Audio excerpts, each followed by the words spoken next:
record. Some of you may have, so as I mentioned, the tabs that were at the top of the screen are gone, but that functionality is still there. So you can see here, if we want to just search for the text that I popped in here, we can do that.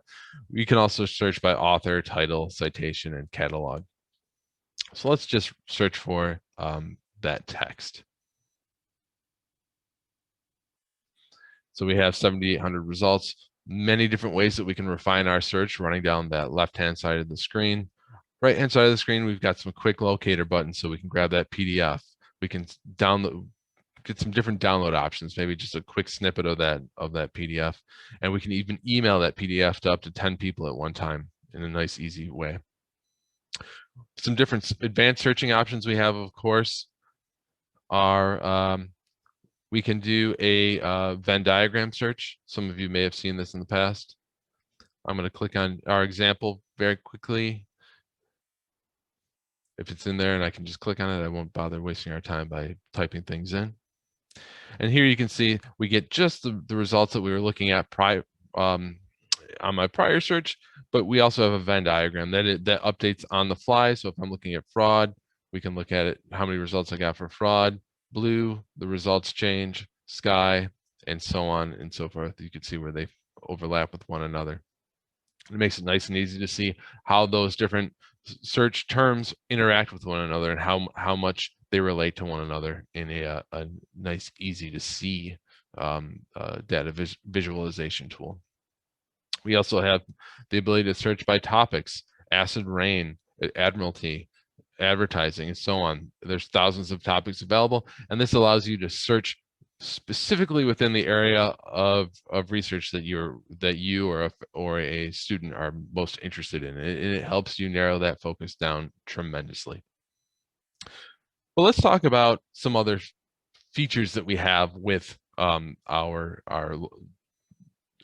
journal searching. So I hit back and we're looking at these results now, the search results that I initially received. And let's say that these are really important to me, but I have a number of different search queries that I want to run. Well, that's where we have a tool that you may have heard us mention before called Hein. And you can see up here at the top of the screen, this says Tim's profile. And if I click on this, I'm already logged into what we call our Hein tool. And the Hein tool is a completely free feature that is embedded into any HeinOnline account. So any student at your schools can create a Hein account. They can create multiple Hein accounts if they like to. Faculty can have one, and it's a great way to manage your research. And that's what I'm going to show you right now. So here, for example, this first result, false sovereigns and poor stewards, you can see here that this bookmarking button is grayed out, and that's because I actually already have that bookmarked. So let's go on to the second result. Let's say I want to bookmark this one, that it's an article that I really enjoy, and I want to keep it for later research. So I'll click this, and it's going to pop up and say, hey, do you want to use one of your existing tags? So my existing tags, excuse me, are copyright, Jimmy Buffett, because obviously you're doing research on Jimmy Buffett, search history in general. But maybe let's say I'm doing, I want to make a creativity tag, and that's probably not spelled right, but hey, who cares? And now that's saved in my saved bookmarks. What else can we do with this? Well, we can also do, and we'll jump it over and show it, look at our saved bookmarks in just a moment. Let's say, for example, that I really like this search query. Well, let's do another query. Let's say something that was on my mind this weekend. We'll do Phil Mickelson and Tiger Woods.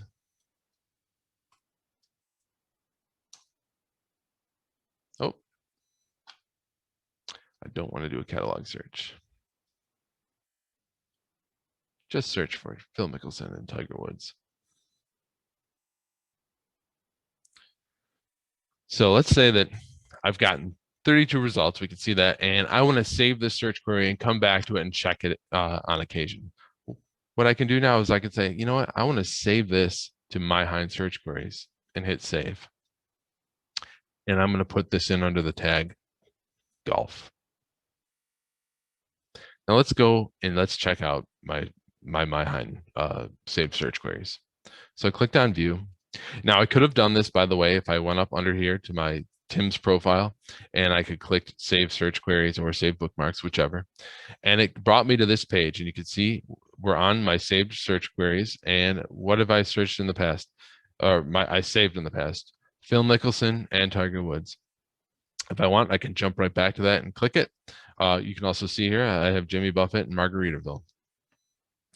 This is a great way if you are you or a student or a faculty member are producing an advanced search query, something that's in depth, something that you don't want to have to plug in over and over again. This is a great way to easily go back to it. You can create some notes about it if you want, and just use it as a tool to have that search query saved and repeatedly go back and check on it. Now let's look at what else we have on this particular page. So here we have our saved bookmarks. So this would be if we have a particular article that we happened upon, or we have some search results that we really like and we want to come back and read or maybe download. This is where they would show up in our saved bookmarks. And here you can see under my heading copyright, I have these results. And here under creativity, I have that article that we just looked at when I ran a search previously. Again, here we can not only just look at them, but we can also do things with them. So here I can check all, and I can say, maybe I want to send these via email to myself or a colleague of mine. I can export all of them in a CSV format. I can export them to RefWorks, to EndNote, to BibTeX, to an RAS file, which I believe is what Zotero uses, or we can change the name tags on those and kind of do some editing. So there's multiple options that we can do with those bookmarks.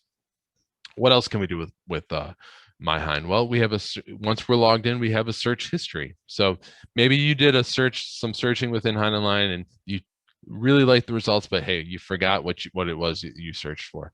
Now we can go back and see what was Tim searching for earlier today. Well, I was searching for the Buffalo Bills and Bills bonds and Buffalo Bills America's team, because of course we are.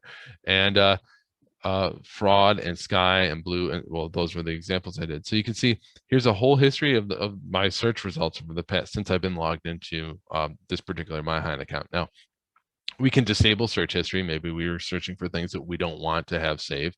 We can certainly do that easily there, and we can also delete particular entries. So we can clean that up if we're doing some searching that maybe we don't want to have saved on us. Electronic table of content alerts. I don't have anything bookmarked in here right now, but this would be, for example, we can set up, if I'm interested in when a particular journal updates within HeinOnline, I can set that up and it will alert me via email when that journal or a set of journals have new content that are added to our database, and that tells me to come back and check it out. And then one other thing regarding my Hein, and we'll come back to a couple other things quickly, is favorite databases. So you may have seen, and I will show you when we're done, that I have 2 stars next to current index to legal periodicals and to the law journal library. Now, that is because I've selected these as favorite journals, or excuse me, favorite databases. What that does is it takes them and moves them to the top of the list of all the databases that I have access to. And it just makes it a little bit easier to find specifically the databases that I like or use the most. And that way I don't have to kind of go hunting through that whole list and finding a database that might be a little bit hard to find, because typically you have quite a few databases that are available to you to use. Now, let's go back. And so this is my Hein in a nutshell. It's a very useful tool, and I encourage all of you to create my Heins. They are completely independent of your account. So if you were to create a my Hein at one school and then go to another school's HeinOnline account, you can still access that my Hein account, and it has no bearing on how you are accessing HeinOnline, just that your my Hein account is there. Now let's talk about another tool that's incredibly useful, and this is what we call current index to legal periodicals. So I'm going to click on here. Current index to periodicals is exactly, to legal periodicals is exactly what it sounds like, and we call it SILP for short. But current index to legal periodicals is an index of legal periodicals. There's about 650 periodicals that are indexed, and it is updated on a weekly basis with the different articles that are within a particular, within those 650 articles, I'm sorry, 650 titles, indexed to different subjects. And we have about 104 subjects covered under about, I believe, 15 different subjects or topics. I'm sorry, I'm not speaking too well today. So if you're curious what the different subjects are that we cover within SILP, the current index of legal periodicals, I've jumped over to our LibGuide for it here, and you can see them under banking and finance, criminal law, healthcare, environmental, bankruptcy, estate, civil rights, family law, taxation, technology, government, corporate. So you can, what you can do then is you can look up and see the different new articles that are available in HeinOnline that are associated or that cover these specific topics. So here, for example, let's look at the latest issue of SILP that came out yesterday. And I'm going to click on the HTML subject listing. And it's going to take us over to this page. You can see all the different subjects that are covered. And as I scroll down, you can see here, administrative law. Here's the 3 permissions, presidential removal, and the statutory limits of agency independence. I can click on that and it will take me to that title. And we know that that particular article is covers administrative law. Before I say anything else, I do want to say that these subjects are done by 3 librarians that work I believe it's the University of Washington. They have decades of experience between the 3 of them. This actual product, the current index to legal periodicals, has been around for about 90 years. It was acquired by Hein in February of 2020. So we've had it for just over a year at this point. But the editors that we work with that do the work for SILP, they came with the products. When Hein acquired SILP, we brought those editors on along with us. So, and they've been doing a fantastic job. So what else can SILP do? I haven't even touched upon the good stuff. We have along with SILP is something that's called Smart SILP, and this is the good stuff. Smart SILP is a current awareness tool that, let's say you are interested in a particular subject like criminal law. You will, on a weekly basis, on Mondays, you will get an email directed to your inbox of what the new articles within HeinOnline that cover that specific subject are, with links. I happen to have an email here that I will put on my screen. So this is the email that I received yesterday and it's my Smart SILP email. So I'm going to scroll up. Sorry, I'm going quickly right now. But you can see here, this is my Smart SILP notification. It came in yesterday. And here are the subjects that I was interested in. Here are the title, the citation, and the author. And if I click on this, it will take me directly to that particular article right within HeinOnline. Now, you're saying, this is great for me, but what about the other people I work with? What about faculty? Well, this is the beautiful thing. Smart SILP, there's an unlimited number of Smart SILP accounts that can be set up. So if you have faculty members that are interested in getting a current awareness email about the new content that's coming up within HeinOnline that covers a specific topic, you can easily set that up for them. You can become the account administrator and manage their subscriptions for them if you want, or they can do it themselves. And let me show you how that is done. So here, if you have access to SILP, you can click create a new Smart SILP user. It's as easy as putting in an email address. The only limitation in terms of the email address is that it has to be an institutional email address. We don't allow the use of like a Gmail account or a Yahoo email address or anything along those lines. We do limit it to real like institutional .edu type of email addresses. So an individual can go in and create their own Smart SILP account there. It will be tied to a MyHein account as long as the Smart SILP account and the MyHein account use the same email address. Now, if you wanted to be, as a librarian, wanted to be a account administrator for your school, I will show you what that looks like. I'm going to go to manage smart SILP accounts or notifications. I'm sorry.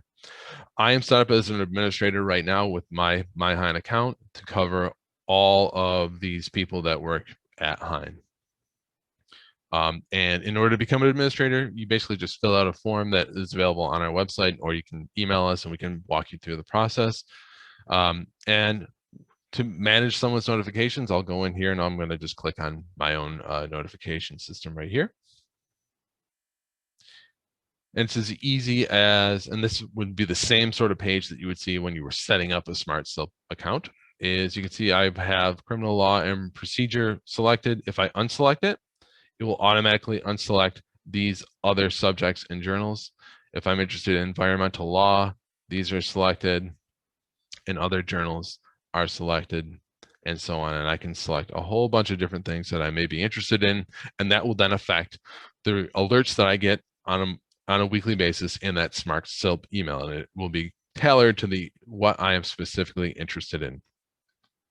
So this is a powerful tool. You can easily get the information that your faculty and staff are interested in out to them on a weekly basis, and it can make you look like a rock star. The current index to legal periodicals does not come with the HeinOnline core. It does not come with HeinOnline Academic, which many of you are probably used to using or have seen in the past. It is an add-on subscription for a non-law academic library. It's about $495 a year, so it's very affordable. And like I said, there's as many smart SILP email alerts can be set up as you would want to set up.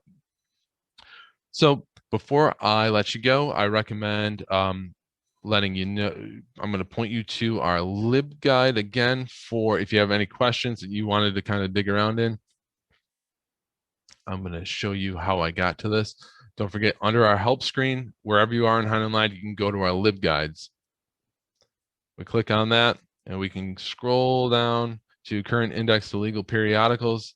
Click on that, and not only do we have a whole bunch of information about it, Tara has put together a fantastic YouTube video that can give you all the information that you're interested in about the history of SILP as well as the future. We're going to be adding more journals to it. Like I said, right now we're about 650 journals. So there will be more added to it in the future. And it is just an absolutely fantastic tool. This is where we saw the smart SILP topics under smart SILP and smart SILP topics and subjects. And we also have links to the related blog posts as well. So I think that covers a lot of what I wanted to talk about. Does anyone have any questions at this point about my Hein, about the journals database and the content that we offer, or the current index of legal periodicals? I see Steve has been in the chat, chatting away as only Stephen can. And yes, I have recorded the majority of this. I will be completely honest and say that I forgot to start it right at the beginning, but all the current index of legal periodicals and the my Hein material that I discussed will be in the recording. All right. Well, I see Steve also put in our email addresses. So if anyone has any questions moving forward, please feel free to reach out to us. You know, we're always happy to answer your questions and interact and just do whatever we can to make HeinOnline clearer and easier to use for you all. So I appreciate your time today, letting you go a little bit early today, class. So, you know, go outside and stretch your legs and enjoy the sunshine. So have a great day, and we will talk to you all very soon.